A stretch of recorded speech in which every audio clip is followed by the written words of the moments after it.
There is another issue I would like to bring to the Commission's attention regarding the following private individuals.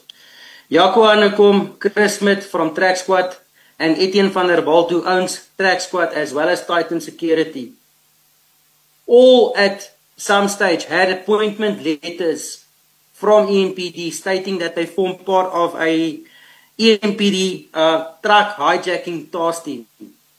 These letters were signed by Julius Mkhwanazi. They personally participated in operations where recovered or stolen copper, stolen cobalt, stolen chain store products was recovered, where it's always the team indicated, which is Kershaw Stalls, Mackenzie, Etienne van der Walt, Chris Smith, Jaco Hanekom. At a later stage, Zander Fritz joined up with them. At some stage, even myself, in the beginning, participated in operations where stock was recovered.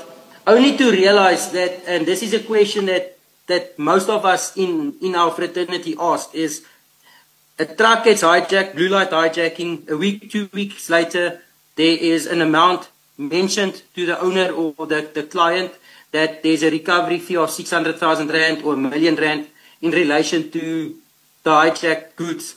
Then the stock would be recovered. It would be handed to the client with always a 299 letter from the Metro Police members.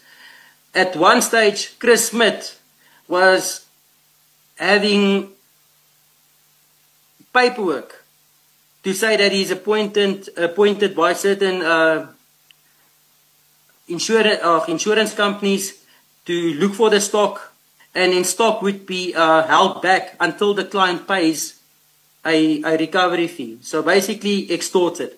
This whole team participated in that.